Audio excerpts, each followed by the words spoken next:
All right, you guys, my name is Anthony. This is Dad on Sticks, and I've got another video for you. And in this video, I want to talk to you a little bit about the DualSense Edge controller settings.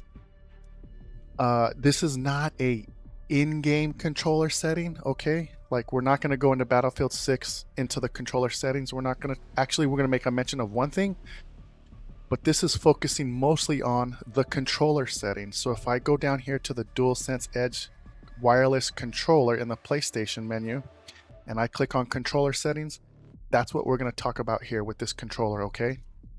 Before I do, I need to do a couple of plugs though really quickly, right? If you're an old head gamer like I am, and you enjoy video games and coffee, or you enjoy just coffee more so than video games, just want to let you know I'm with you, and this little sip of coffee is for you. The other thing that I want to make mention of is the fact that I'm doing a lot of streaming right now. I'm enjoying it. It's kind of fun. And if you're interested in catching our streams, subscribe to the channel, turn on the notification bell. You'll get a notification when we do go live. And right now I'm streaming a lot of Battlefield 6. Now I know there's much bigger streamers out there, and I'm not trying to compete with them. I'm just sitting in my own lane, doing my own thing. And we're pretty grounded, right? It's a pretty chill vibe. We're not hollering and screaming and throwing controllers or anything like that. Matter of fact, if we lose a gunfight, we're pretty good about actually laughing it off. But anyways, let's go ahead and get into this controller settings with the DualSense Edge wireless controller, okay? So whether you're on console or whether you're on PC, these settings apply to both platforms. And I tend to use this controller on both platforms for that matter. I do play Battlefield 6 on console. I also play it on PC. And there isn't a PC app for this controller as well. So you can make these changes either from the console or from the Windows app. And gosh, without further ado, let's get into it, okay? So here's the deal. You want to go ahead and click on controller settings. You want to come into custom profiles and you want to go to the assigned profile that you have for the game. So as you can see here, I've named this Warzone Battlefield, and then I have a separate one for PUBG because the changes between the two are really about the paddles in the back and how they interact. Like with PUBG, there's the leaning, you know. In PUBG, there's the leaning and whatnot. Let me just put my phone on do not disturb because it will actually interrupt the audio because the headset's connected to the phone's connected to the headset as well. So here's the thing. Okay? You want to go ahead and click on this selected profile here, and then you want to go to customize button assignments. And the first change for me is really small. So in the back left paddle here, I just use that as an L3 function. So instead of pushing down on the thumbstick to sprint, I just tap the paddle. Okay, that's me. The other thing is for the other paddle is just to go prone. So if I can go prone without having to take my thumb off the right thumbstick. That's that for me in that regard, okay? So there's, and your mileage may vary. You may have it set up differently. I'm just kind of showing you where I am here in this regard. The big thing, and really what this video is about, is the stick sensitivity and dead zones, okay? And we're going to, and the only other thing I'm going to make mention of in game is the dead zone setting in the in game as well.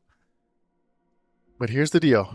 Click on stick sensitivity, and we're going to talk about left stick and right stick sensitivity curves, okay? So believe it or not, there's not many YouTubers out there talking about these curves, right? With the exception of the PlayStation eSport channel. It's kind of where I am kind of piggybacking off of this information from, but let me explain. So the sensitivity curve matters. This really matters in regards to how far you have to push the stick to get the stick to register to 100%, okay? So this is where the big debate over controller and mouse really lies, right? So with a thumbstick, you have to push the stick to the farthest point to receive maximum input. With a mouse, maximum input happens instantaneously the moment you move the mouse, right? So there's this travel time. And that's why a lot of people have a tendency to say like mouse is better, right? But as time goes, developers and controller makers are starting to they want their controller players to be able to compete with that, right? Otherwise, you have an advantage with mouse. There's a millisecond advantage here. So with the default sensitivity curve here, okay, you guys, you actually have to, in order to get max, there's this travel time in order to get to max sensitivity. So for the left stick, let's talk about the left stick first. If I'm trying to, let me go back into this game, okay, because I need to give you the example here. In Battlefield, if I'm trying to peek a corner like this, there's this travel time in the joystick that has to happen before the character reaches max speed, right? The controller has to travel to its furthest point in order to reach max speed. So that's, again, you're losing milliseconds here. So the advantage is the change that you want to make here in regards to the controller settings is going to be with the sensitivity curve. Now, the PlayStation eSport channel, they talked a little bit about the quick feature, and this is really nice. So this means that I can get to max speed with less movement, okay? Because it's a real steep climb here. So the controller has to travel less in order to get to max speed. So in terms of character movement, your character can get to max speed much faster, okay? Simply because the joystick has to travel less, much less in order to get to max speed, right? So quick is a really, really good option, but I am finding that I'm using digital, okay? So I want that, it says it right here too, tilting the stick even slightly will register nearly maximum input. If you look at quick, it says the amount of registered input accelerates as you tilt the stick, okay? So there's a much faster acceleration as opposed to default. And you could see in the graph in the bottom, you could see the change in the way this takes place. I think digital is actually the best option here. Remember, let's think about it. We are get me back into the game. We are talking about the ability to peek a corner, right? With the left stick. So the left stick needs to travel less in order to get to top speed to be able to do this quickly, right? Bow, right? So I'm here, I'm waiting for him to peek. He pops up, bow, right? Beautiful. So this is lovely. This input is lovely for bouncing around corners just like this, right? So that's kind of where I am in regards to the left stick, okay? In regards to the sensitivity of the left stick. I'm currently using digital for this reason. In regards to the right stick, because this is important, this is our aiming, so this really matters right here. So the further this is the default setting, okay? So as you see, when I move, it's a very linear progression. But if your character is going side to side, now you're trying to track him with the right stick, right?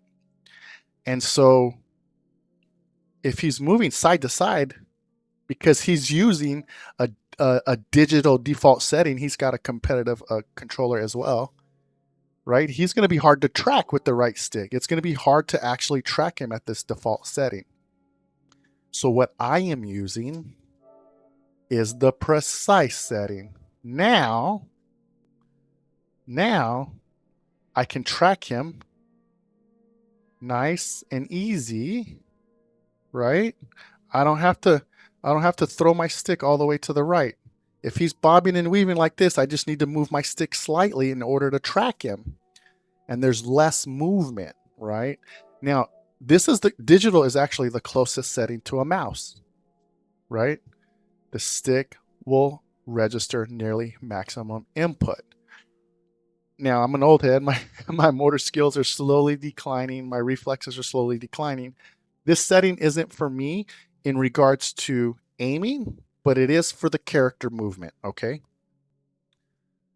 But I have found that precise works really, really, really well, especially with the aim assist that's built into the game, and the ability to kind of just track people as they're moving, as you're aiming down sight and shooting. So let me demonstrate this. So I'm here, right? I can go left and right, left and right, left and right, right? And I'm able to track, I'm able to counter those movements. Like if I push the left, if I'm moving to the right with the stick, now I need to push right with the right thumbstick in order to track him here, right? So left thumbstick right, right thumbstick left, right? You see this? So now I can go back and forth and I'm just able to, and I just need to move the right stick a little bit to counter the movement. I don't need to move the right stick all the way to counter that movement, right? And if your right stick is too sensitive, it's going to overshoot him. So this is really lovely right here, you guys. You see this? Now I'm down sight, so this movement doesn't look that crazy, but look what happens when I come off. See, the movement's much more dynamic. You see how the crosshair is the way it's tracking the head when I'm moving left to right, right? So look at this. So now as I move left to right, I'm still able to stay. It's pretty steady. So now he's got to worry about hitting a moving target. Meanwhile, I just have to move my character stick left and right because remember, it's a digital setting. So the slightest movement is the maximum input. The slightest movement is maximum input. That means my character can get to top speed, side to side, with less travel of the left joystick, and I can track him as I'm moving. I can counter with the right stick to keep my red dot on the character's head, you see? Now if I'm peeking this corner, think about this. I'm peeking this corner, right? Look at this, look at this. Oh, let me reload, let me reload. Do you see how like the red dot stayed on the head the entire time as I went left and right there? That's the benefit of the controller settings on the DualSense wireless controller, okay? Let me do it again right here. See? So I'm peeking this corner, I'm peeking this corner, I'm peeking, wow. Oop. Let me reload. So I'm peeking, I see him, right? So I can keep, it just makes it easier for the left and right stick movement, and you only need to move the right stick just a little to counter. You see that? Look at this.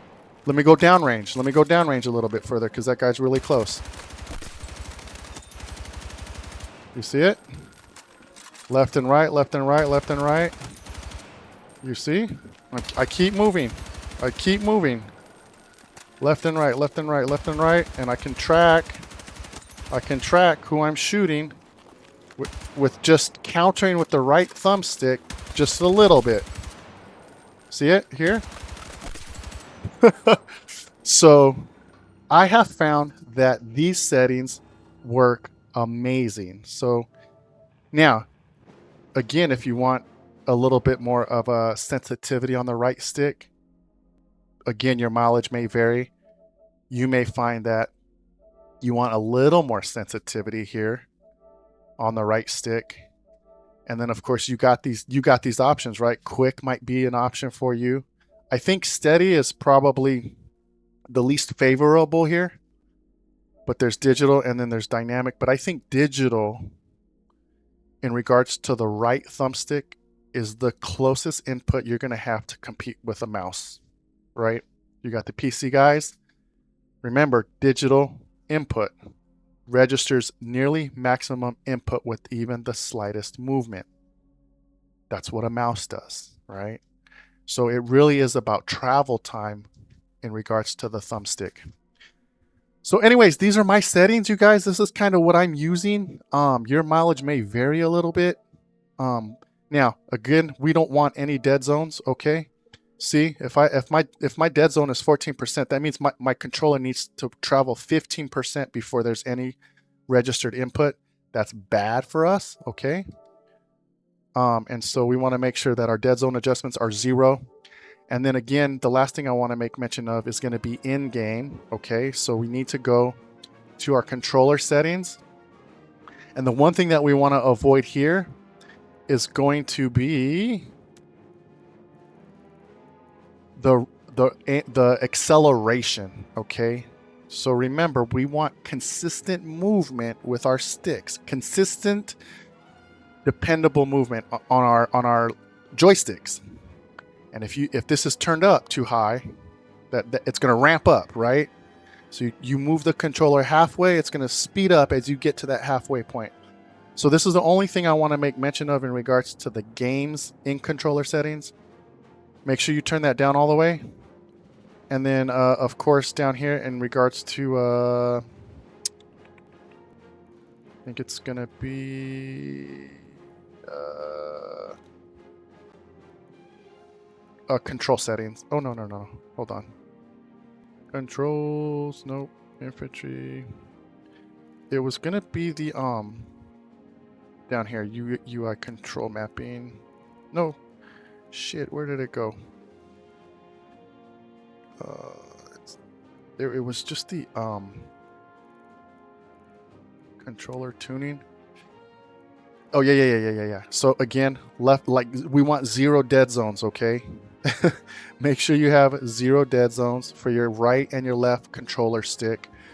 We want acceleration turned down all the way. And then of course, like, you know, keep your aim assist stuff like as high as possible, because that's going to help you. Anyways, those are my recommended settings if you're using the DualSense Edge in Battlefield 6 or even Warzone.